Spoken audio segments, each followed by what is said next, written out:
Assalamualaikum warahmatullahi wabarakatuh. Semangat pagi dan salam sejahtera untuk semua. Rekan-rekan mahasiswa yang berbahagia, dalam video ini saya akan menjelaskan cara menentukan topik dan judul karya tulis ilmiah.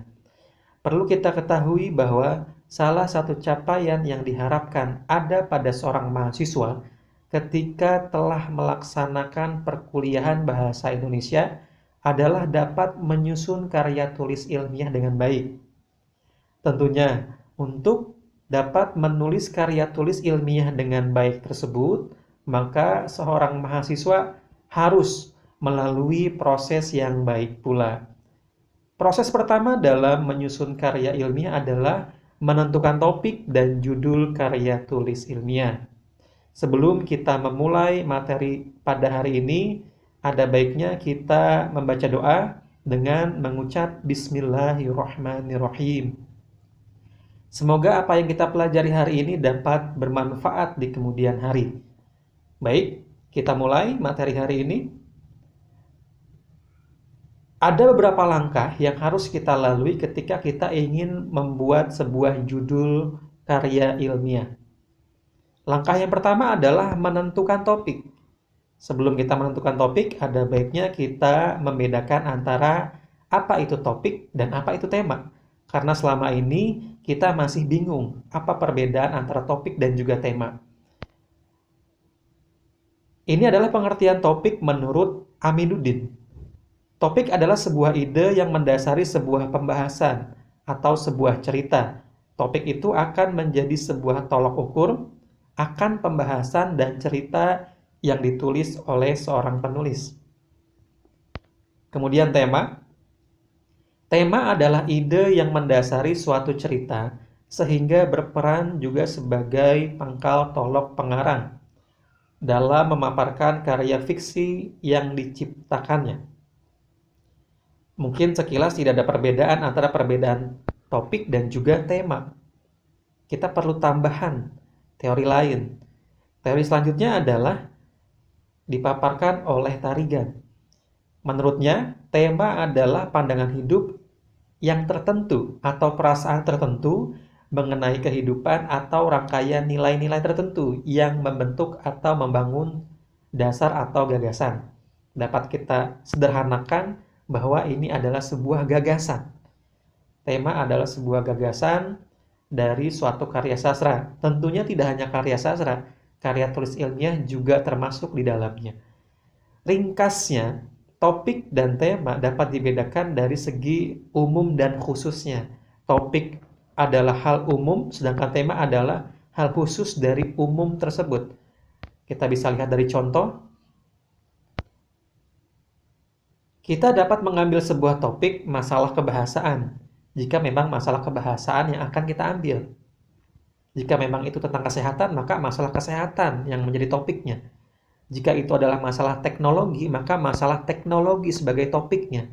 Nah, sedangkan tema adalah bagian dari kebahasaan ini, jika itu kebahasaan. Salah satu masalah kebahasaan yang muncul adalah kemampuan berbicara.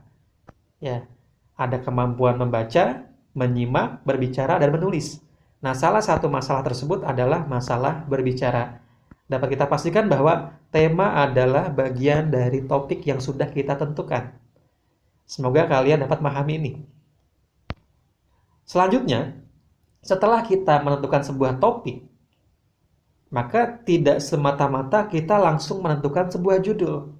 Selama ini, ketika kita sudah mendapatkan topik, maka mahasiswa langsung membuat sebuah judul.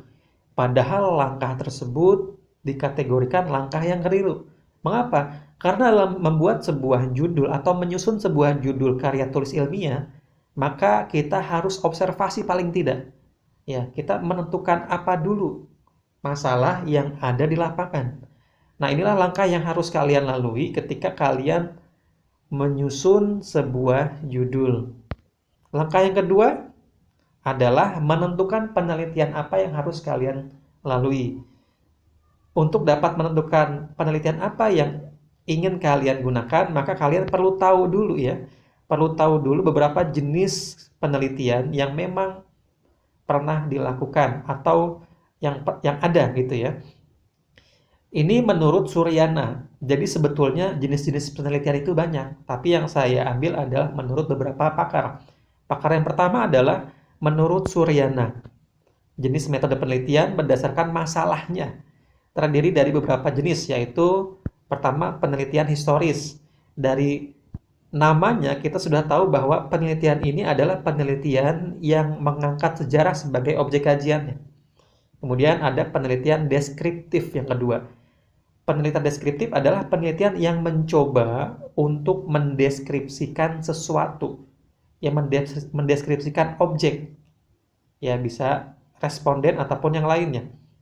Kemudian, selanjutnya adalah penelitian perkembangan.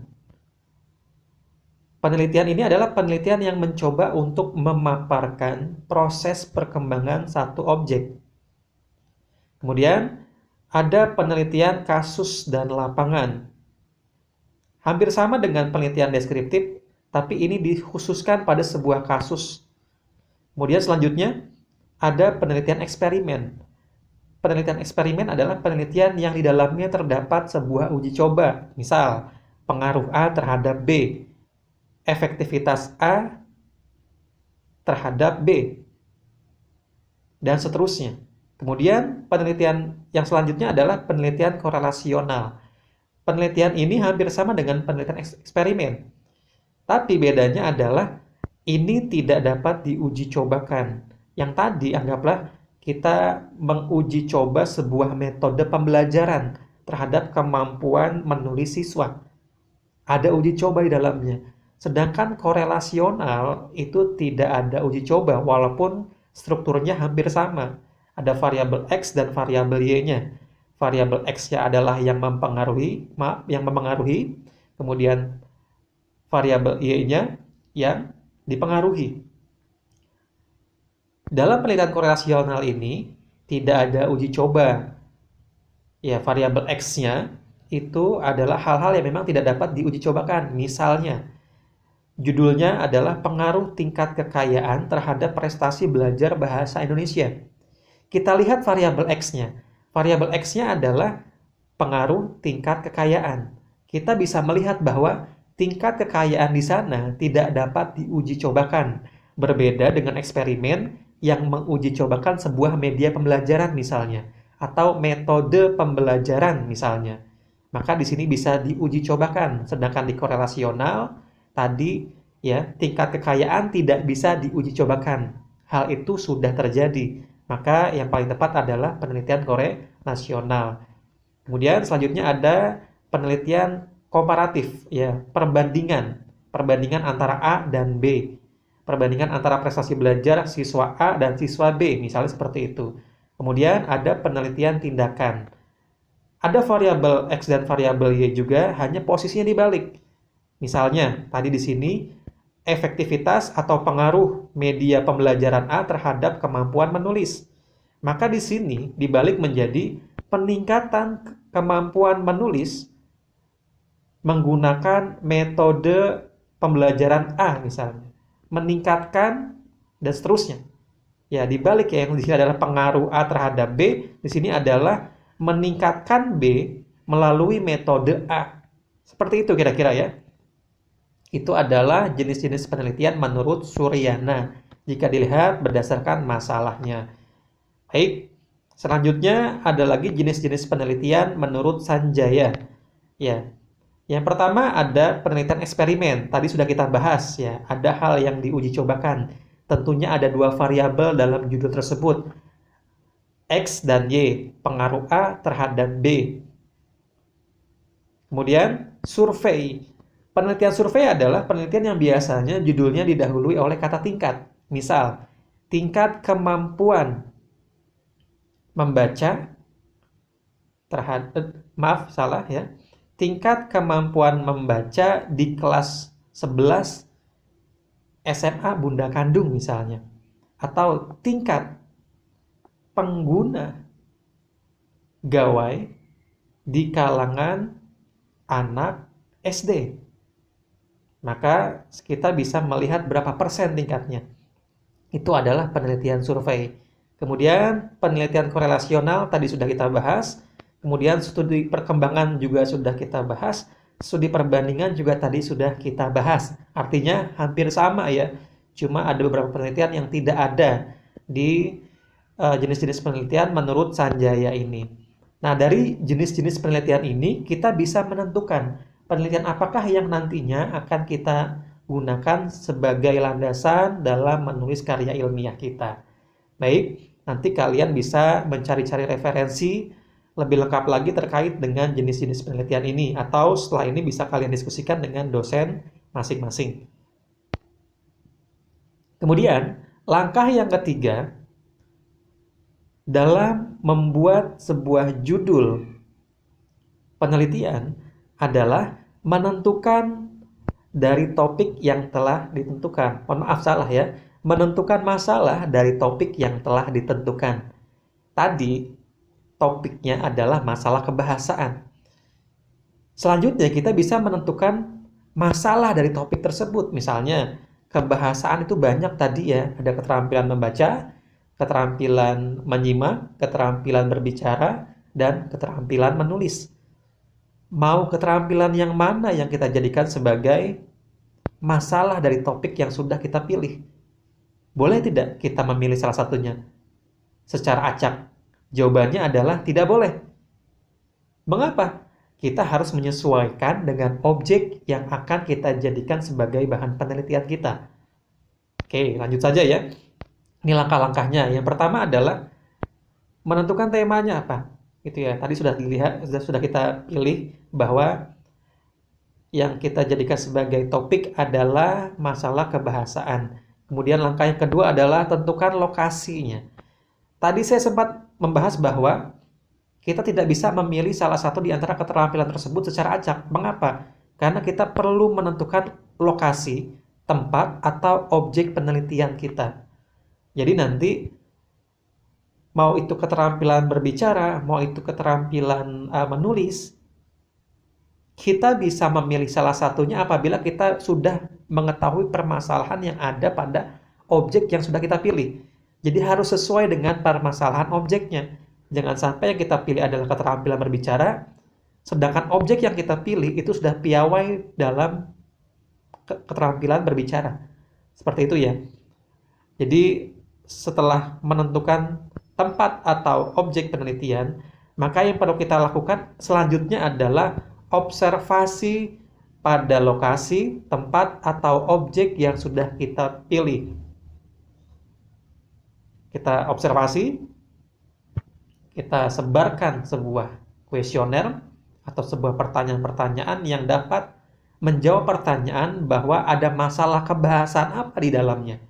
Ada masalah kebahasan apa di tempat yang sudah kita pilih. Kemudian baru kita dapat menemukan masalah yang kerap muncul. Anggaplah masalah yang kerap muncul adalah masalah berbicara. Masalah berbicara banyak ya, ada membaca puisi, ada berdiskusi, ada berpidato, ceramah, dan lain-lain. Nah, kemudian dari permasalahan ini, kita memilih satu saja. Ya, jangan sampai semuanya kita pilih. Kita pilih salah satu masalah yang memang menjadi masalah krusial di tempat tersebut. Anggaplah yang menjadi masalah krusial adalah masalah ketika berpidato. Maka kita memilih masalah berbicara, terutama dalam hal berpidato. Kemudian, diklasifikasikan masalah tersebut. Baik, ini adalah contoh dari proses tersebut. Baik, yang pertama, kita telah menemukan masalah kemampuan berbicara di satu tempat. Anggaplah tempat yang kita pilih adalah SMA Sayang Bunda. Kemudian di SMA tersebut ternyata masalah yang sering muncul adalah masalah kemampuan berbicaranya atau keterampilan berbicaranya. Dari keterampilan berbicara yang ada ternyata kita harus menspesifikasikan. Karena apa? Karena kemampuan berbicara itu luas.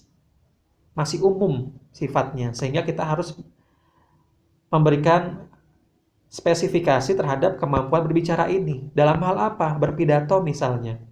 Maka satu masalah yang dapat kita ambil dari hasil observasi tadi adalah masalah kemampuan berbicara dalam kurung berpidato, atau langsung saja boleh kemampuan berpidato di SMA 1 Bekasi misalnya.